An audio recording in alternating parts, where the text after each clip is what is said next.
Hey guys, what's going on? It's Brad, and today I am back in Stellaris.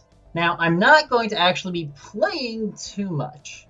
Instead, I think I'm going to try and do some sort of a guide, I guess? I've actually been watching a couple of other people play this game on YouTube, and I've noticed that I build ships very differently than they do. So, I'm going to give you my guide on how I build ships in this game, because there's a lot of different ways you can actually configure ships. So if we come over here, we come down to this one, Ship Designer. And I have two designs of almost everything. So I have my two Corvette designs, my two destroyers, my two cruisers, my two battleships, and then I have the Titan, which is just a single one because it's a Titan and it's massive and you really only need one. I have the three defense platforms, and then I have the ion cannon. Now, how do I actually decide what I want on a ship? Well, let's start with the easiest ones, the Corvette. The Corvette, I've split it up into the picket ship, which is a ship with a point defense slot and two smalls, and a missile boat, which is a small and a missile. Now, these are great starting ships. The picket ship has this Guardian point defense system, which allows it to take out missiles. Because it gets up close and in other ships' face, or star bases, which always have a missile, it can take out missiles very easily. And if you have a lot of them, it can be a real nightmare to deal with if you're trying to use missiles. Which, let's be honest, missiles are actually really good. Then I have a gamma laser and a Gauss cannon, which are just the energy and the kinetic basic guns. But they're two sides of the same coin. This one does extra damage to armor, but less damage against shields. This one does extra damage to shields, but less against armor. And just because I enjoy having it, I have neutronium armor on two slots, which is standard armor, and shields in one slot, because shields take up power. That one, 45 power to be exact, which is, honestly, it's gonna be minimal for how much power you actually use. However, power lets you, if you have extra power, you get a bit of extra speed, a bit of extra evasion, and a bit of extra overall attack power. So I'd much rather have armor and then equip regenerative hull tissue, which lets you repair your armor without a starbase, rather than having more shields and less armor and using up more power. Now up next, I've got my missile boat. This is going to be your frontline little infantry kind of ship. Because these guys, they have a cannon, which does extra shield damage, but less armor. However, they have missiles. Missiles are fantastic. Unless the enemy has a point defense system, they can't stop it. Particularly, Marauder missiles are just great overall. They can evade hits, which means that they can slip past point defense systems, and they're fairly fast and powerful. You also have things like whirlwind missiles, which don't have evasion, but you shoot off like 60 of them at a time, and they just overwhelm point defense systems. Devastator torpedoes, on the other hand, can't actually evade. However, they have a much higher payload. If we look at damage, this has 275 to 445 against a measly 86 to 144. So this thing does way more damage. The problem is that it doesn't actually get a chance to dodge. And if there's any point defense systems, it's going to go down pretty easily. It's also slightly slower than the Marauder missiles. It's tougher though. So, I mean, take your pick there. If you want to hit fast and hard, use Devastator torpedoes. But if you're planning for a long, drawn out engagement, Marauder missiles are definitely the way to go. So those are my two designs for Corvettes. I have utility and I have power. Over to my destroyers. Destroyers have a lot of versatility. They can have a bunch of different slots. They could have picket slots and some guns, or they could have a single giant gun. Alternatively, you can have picket slots, you can have small slots, and you can have a medium slot, which gives them a lot of choices. However, for my shield, which is a picket and an artillery, I have anti-missile and anti-aircraft, which makes this a great defender. And I have my large gamma laser. Now this thing is great against armor, but not against shields, which helps out with these guys minus 75% armor damage. Then we have the sword. This thing is designed to be a well-balanced thing, yet again using the basic guns. You have a medium and a small, and then a small and a medium. Nice, simple. And yet again, these things have the same thing. They have even armor and shields, and I have the regenerative halt issue, which again helps in long, drawn-out wars, especially where you're diving deep into enemy territory, and you're not sure if you're going to get back to a starbase anytime soon. Let's see. Cruisers. So my cruisers are really cool. I like them a lot. They have a lot of versatility, just like with the destroyers. Since these guys have a lot of different slots that you could equip in them. So I have here my cavalry.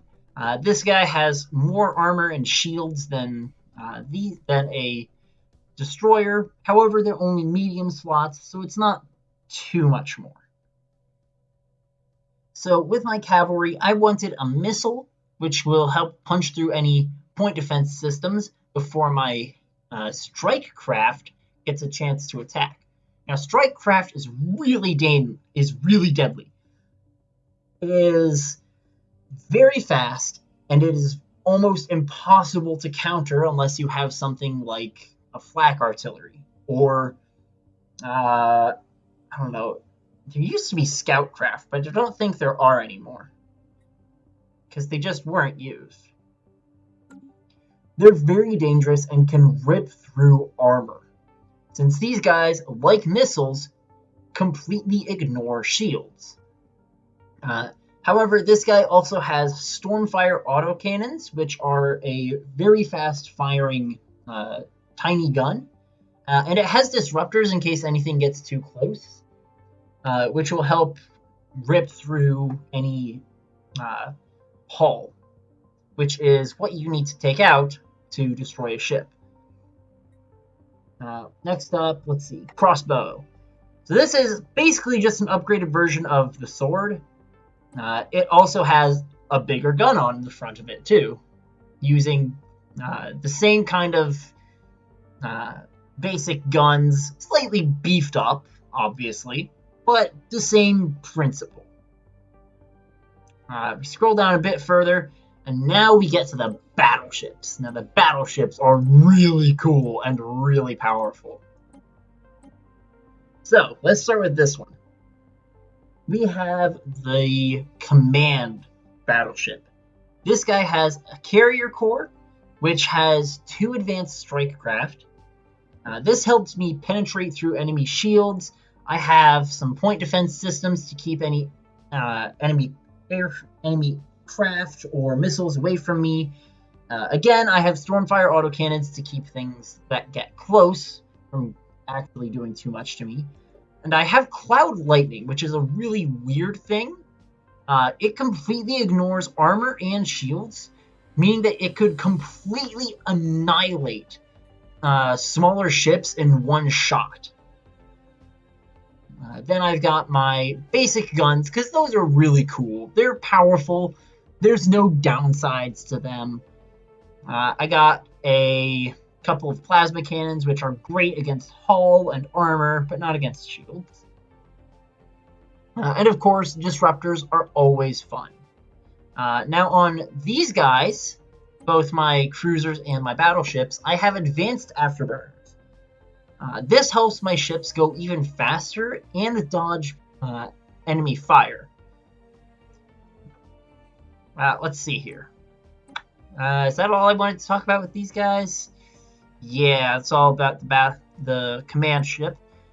Now, the Crusader class battleships. This guy has a spinal mounted cannon, which is really freaking powerful. 900 to 2600 damage at a range of 150. No other weapon has that range except for one thing, and I'll get to that later. This thing does insane damage, and like with the lightning, it can actually annihilate ships in one shot. It's super powerful. Let's see here. I've then got the kinetic artillery and the neutron launchers, which are kind of like the upgraded versions of the lasers and the cannons, but they're slightly different. This guy does great armor and hull. This guy is great shield and hull, but worse shield damage and worse armor damage. Oh, this thing actually does more damage, but it's it is slightly longer range, but a much longer cooldown. Huh. I didn't actually notice that before. Cool.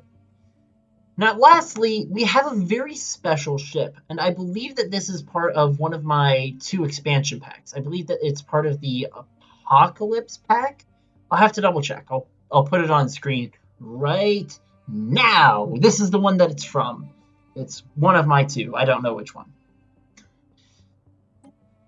The Titan. This thing is super powerful. This thing has a very special weapon called the Perdition Beam. This thing has super long range, and it can kill, I believe that it can kill a battleship in one shot, but its cooldown is nearly a month.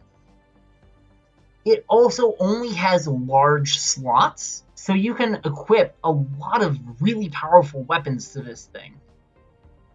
And it also has a bunch of large armor slots. And it's the only thing that I know of that has 3 auxiliary slots, which I gave this thing an additional shield capacitor for just that little bit of extra shield hit points. And it also, if you notice, has one extra thing on the side here. So if we go from the top to the bottom, you've got your reactors. This is what gives a ship its power. It's absolutely necessary for you to actually, use your ship. Then you've got your hyperdrives. You can actually have no FTL drive.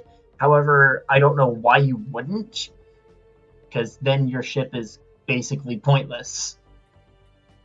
Jump drives are without question one of the best ones, because you can just jump. You can ignore hyperlanes, which are these lines that you must travel along. You can just ignore the hyperlanes every 200 days. It's really good. Up next, you got thrusters. These are slowly going to increase your ship's speed and evasion. I don't actually have the best thruster or the best reactor yet, since I can't actually research it unless I go to war with a fallen empire, which I'm not going to do yet. I'm not that strong. You got sensors right here. This helps you see further. Now, I'm not exactly sure what exactly tracking does, but apparently it gives you better tracking. So, yay! We've got the combat computers. These things are... Ooh. I've not looked at that one before. Cool. Yes, this one is... These let you choose what your ships do in combat autonomously. This one will make the ship stay at extremely long range, which I guess would be useful for all of my weaponry except for these three things, because I could throw this, and this all at the enemy, because I have some range boosters, and this would be really nice. But no, I want to get up close. Artillery is the way I want to go. However, the Titan also has something that none of the others have. All the other ships have this. The Titan gets an aura. This lets you choose whether or not you want your Titan to have an offensive aura, which harms the enemy, or a defensive aura, which helps your fleets. Now, I usually choose Inspiring Presence because it helps my ships fight even faster. It can save ships through destroying the enemy quickly. I find that to be better than the Shield Dampener, because even if you have lower shields, I need to be able to hit you faster. Even if you've got higher shields, though, the faster I hit you, the faster I'll wear it down. And if I've got big fleets, it's going to wear down pretty fast. So I usually use the Inspiring Aura. There are a couple of other things. The defense platforms are very basic. I usually do the point defense system and the light ones.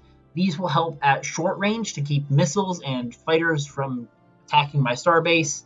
I've got a bunch of missiles, Whirlwind and Marauder, to punch through the enemy's defenses and then bring the pain. And then, of course, you just got basic guns. These aren't super useful, but they can be a really great deterrent to make your enemies go, oh, I shouldn't attack that right away. I need a slightly bigger force. That's gonna be painful. And lastly, on citadels, which are things like this that have the little dot in the center, you can build ion cannons, which is basically just the front of a Titan.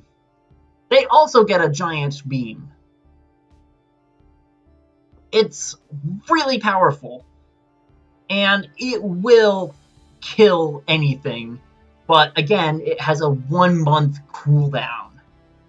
So it's maybe going to get 1 or 2 shots off before it gets blown up, because they don't have a ton of hull. I mean, this thing does, but that's irrelevant. If you're fighting entire fleets using ion cannons, you're going to lose.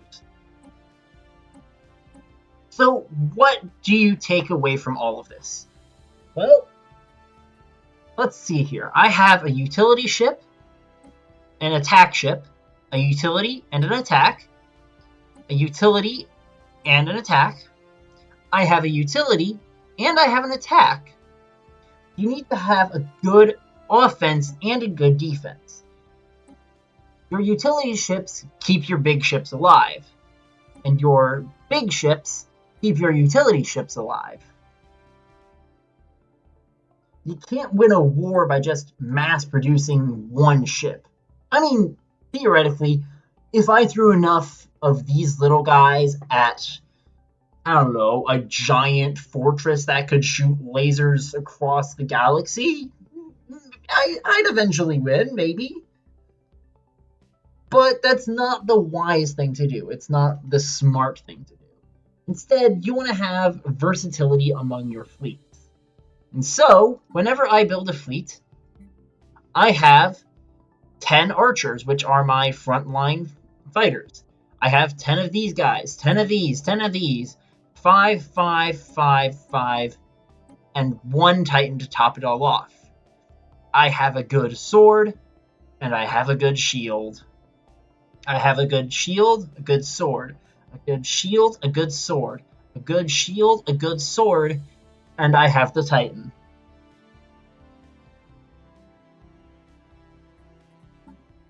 So, yeah, I guess that's how I design my ships.